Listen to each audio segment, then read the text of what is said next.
Bem-vindo a mais um vídeo do canal Mestre da Riqueza. E no vídeo de hoje eu vou compartilhar com você como está a minha carteira de fundos imobiliários.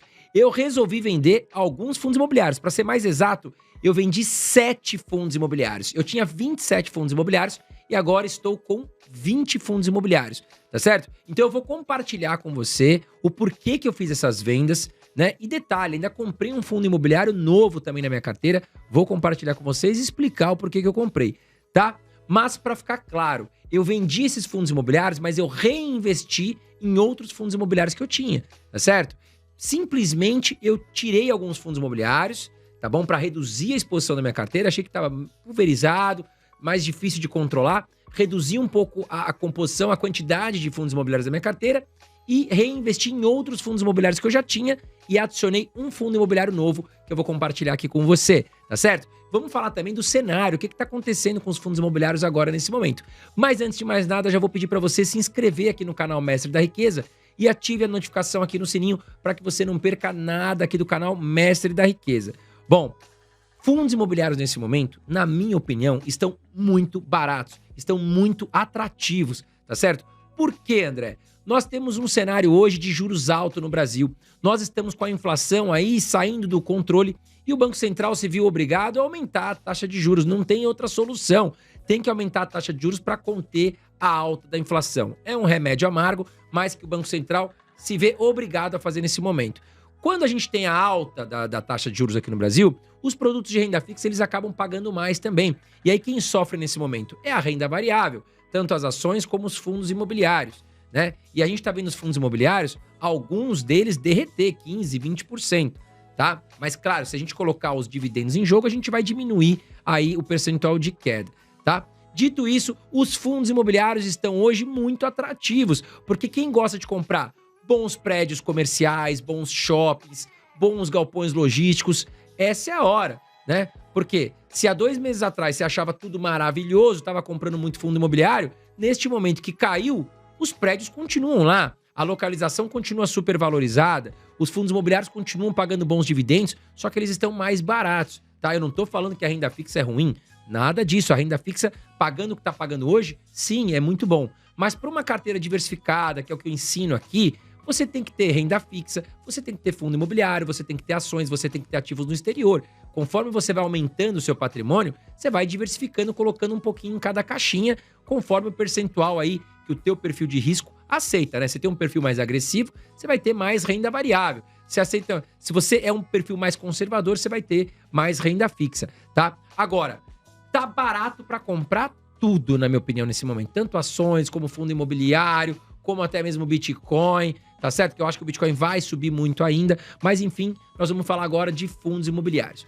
Grande motivador aí dos fundos imobiliários estarem em queda é a alta da taxa de juros. Muitas pessoas vendendo seus fundos imobiliários no desespero, migrando para renda fixa, né?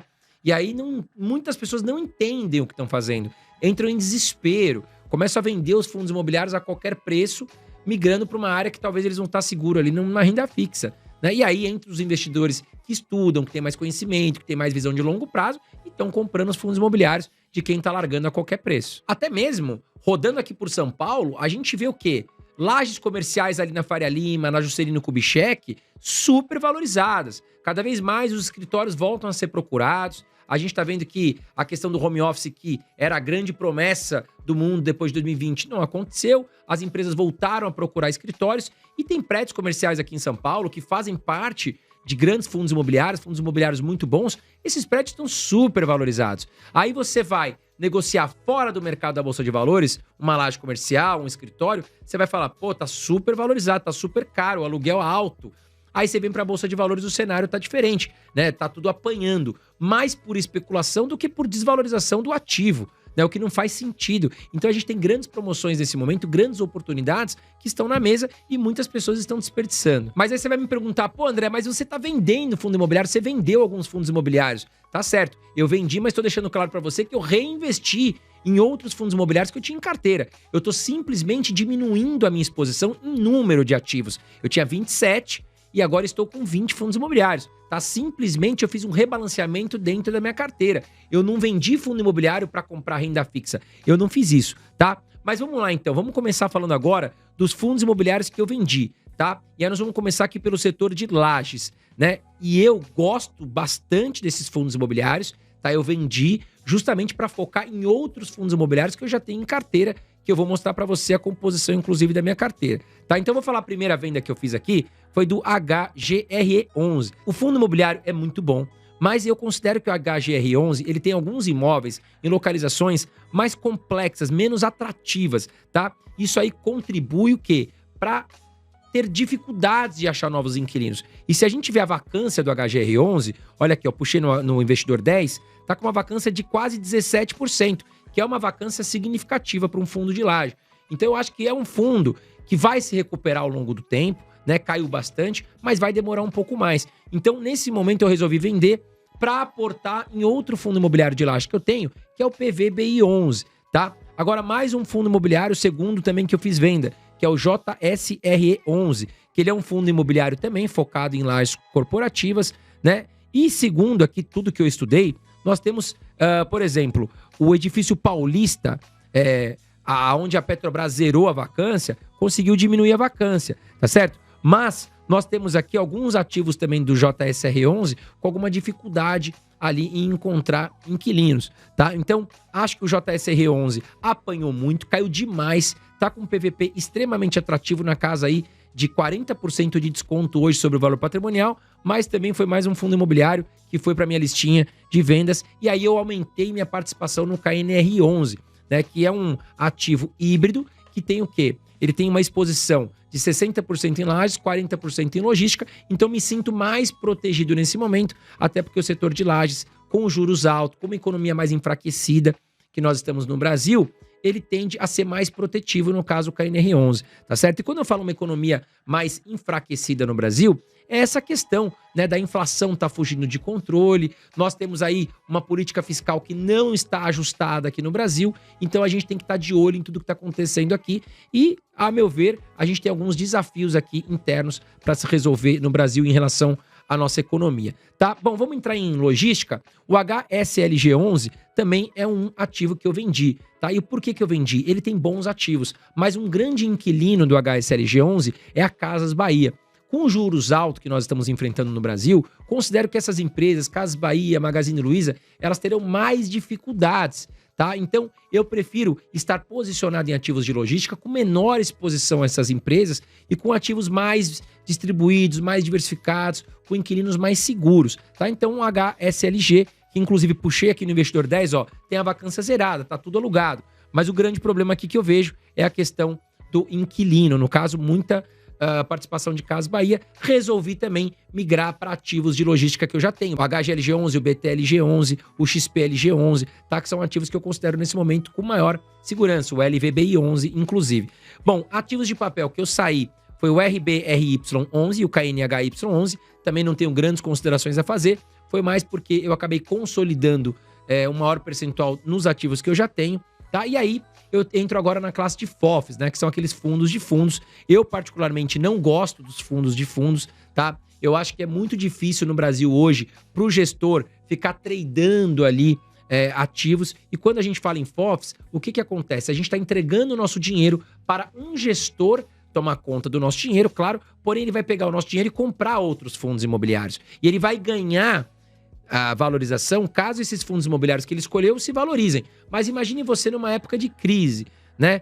Como é que o gestor consegue se desfazer rapidamente de alguma posição? Não consegue, porque a gente vai estar falando de bilhões de patrimônio, né? Não são ativos com uma liquidez tão alta, o gestor ele fica muito preso, tá? Então, considero que os FOFs, nesse momento, não faz sentido para estar na minha carteira. Eu tinha um percentual muito baixo em carteira de FOFs e resolvi vender dois ativos que eu tinha, que é o HFOF11 e o RBRF11. Bom, já falei para vocês os ativos, né, que eu vendi.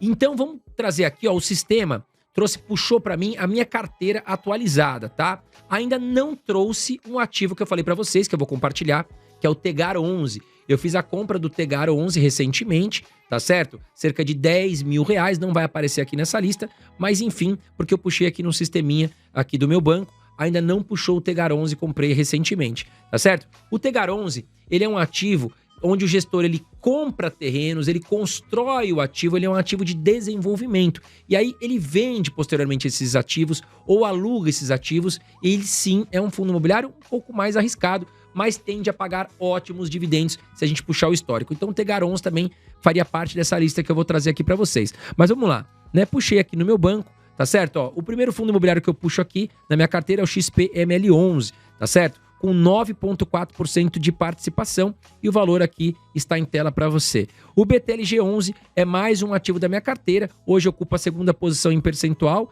né, em tamanho, tá certo? Ele é um ativo de logística também, com 7,7% da minha carteira. O LVBI11, mais um ativo de logística também, ocupando aqui com 6,6% da minha carteira. Aí nós vamos falar de ativos de papel. O VRTA11, ocupando a quarta posição aqui com 6,6%, e o IRDM11 com 6,5%. O TRXF11 também é um ativo muito bom, aumentei muito a minha posição nele nos últimos meses. Ele é um ativo de renda urbana. Ele faz alocação para grandes lojas, por exemplo, Pão de Açúcar, Pernambucanas, são empresas que demandam de grandes espaços de loja para colocar suas mercadorias ali para vender, tá certo? Então, dificilmente essa empresa vai acabar saindo dessa loja, porque para encontrar uma outra loja para ocupar todo o espaço é difícil. Então, são contratos que eu considero, claro que para boas empresas, bons inquilinos, mais protetivo, tá? Ele tem aqui 6,4% da minha carteira.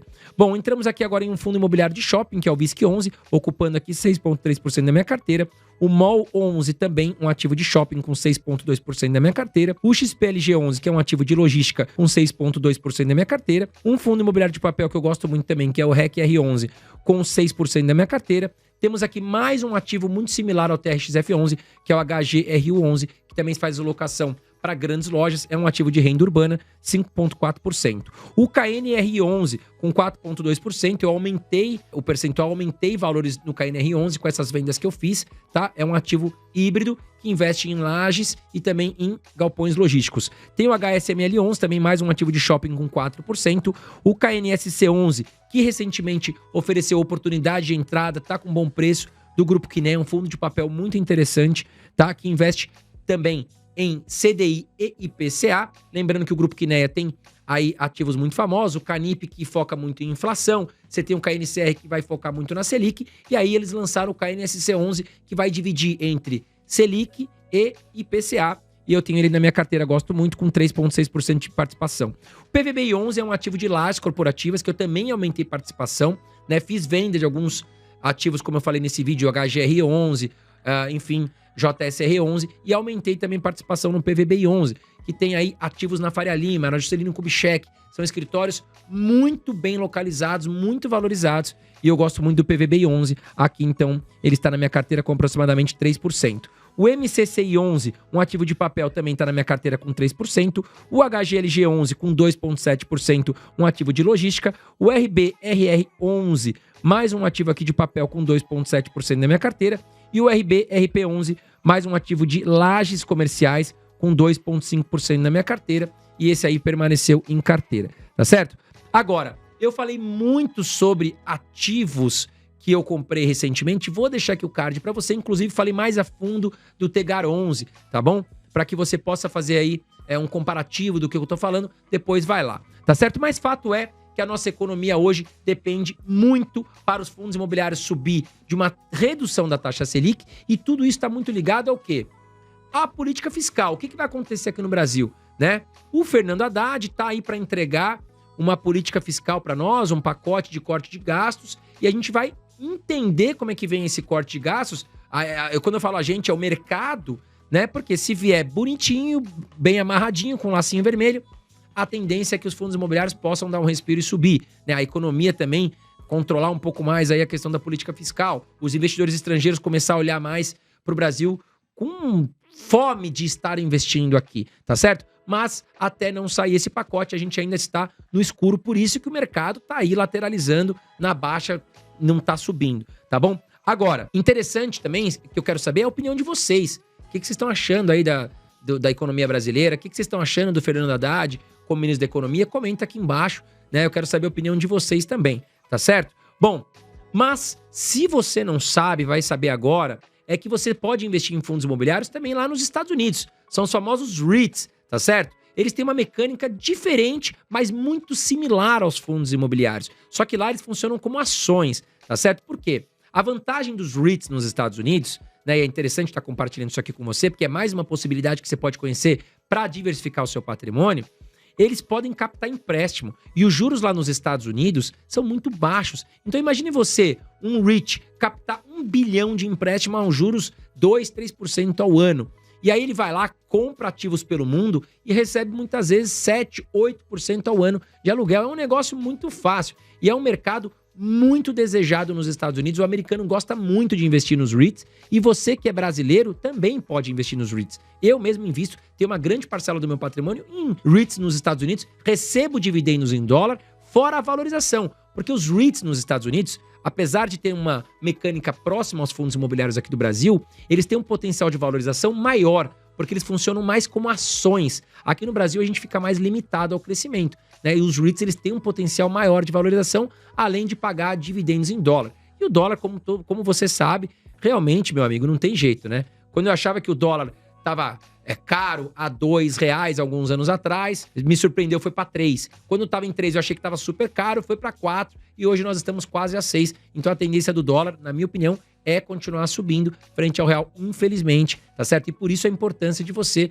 também estar investindo em dólar nesse momento. Diversificar o seu patrimônio é o segredo do negócio. E os REITs nos Estados Unidos, eles vão investir em setores similares ao Brasil, porém lá você vai encontrar mais setores, né? Por exemplo, lá você vai ter data centers, você vai ter hospitais, você vai ter galpões logísticos, residenciais, escritórios, como nós temos aqui no Brasil também. Aí você vai ter também, por exemplo, até antenas, né? Essas antenas que fazem transmissão de telefonia, você pode também ser dono desses espaços e receber aluguéis. Então o mercado de REITs nos Estados Unidos ele é muito mais completo, muito mais robusto do que o mercado de fundos imobiliários aqui no Brasil. E para esse vídeo não ficar muito extenso, eu não vou conseguir falar sobre a minha carteira de REITs nos Estados Unidos. Eu tenho quase 20 ativos lá, são 19 ativos, tá certo? Se você quiser que eu faça um vídeo falando sobre a minha carteira de REITs dos Estados Unidos, comente eu quero aqui. Se tiver um bom número de pessoas, prometo que eu vou fazer para você um vídeo completaço da minha carteira e quais são os ativos que eu também tenho nos Estados Unidos, igual eu fiz agora para os fundos imobiliários. Porém, para você investir lá nos Estados Unidos, você tem que ter uma conta internacional, tá certo? Eu sigo recomendando um parceiro do nosso canal,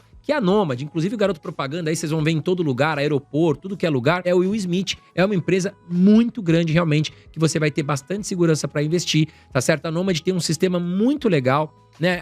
O aplicativo deles é super completo. Você pode investir em renda fixa, você pode investir em ações, você pode investir em REITs. Tem uma variedade imensa de produtos em dólar. E é legal porque a Nomad, ela trabalha hoje com uma das menores, se não a menor taxa de dólar do mercado. Além do que, você vai abrir sua conta agora. Vou até deixar aqui no link da descrição para você e tem um QR Code rodando aqui em tela também, tá? Abra a conta por aqui para que você tenha benefícios e eu já vou te contar um grande benefício ao abrir a conta através do meu cupom, tá? Mas você vai abrir sua conta sem taxa de abertura, você não tem, sem taxa também de mensalidade, né? Você estará sem taxa de corretagem ao abrir a conta aqui pelo meu link, tá? Você tem o dólar mais barato e ainda tem um cartão de débito que é aceito em mais de 180 países. Eu mesmo já usei fora do Brasil, é super aceito, é muito legal, tá? Você vai ter sala VIP em Guarulhos quando você for para fora do Brasil.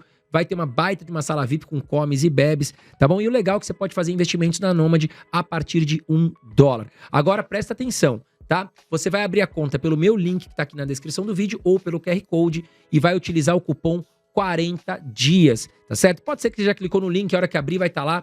Você está utilizando o cupom 40 dias ou, se não, coloca manualmente, tá bom? E esse cupom vai te garantir o quê? Você vai ganhar até $40 de cashback em todas as suas operações de câmbio nos primeiros 15 dias a partir da abertura da sua conta. Então, você foi investindo ali de pouco em pouco, até os primeiros 15 dias da abertura da sua conta, você pode ganhar até $40 aí de cashback, tá bom? Bom, esse foi o vídeo de hoje, espero que você tenha gostado, um grande abraço para você e até o próximo vídeo.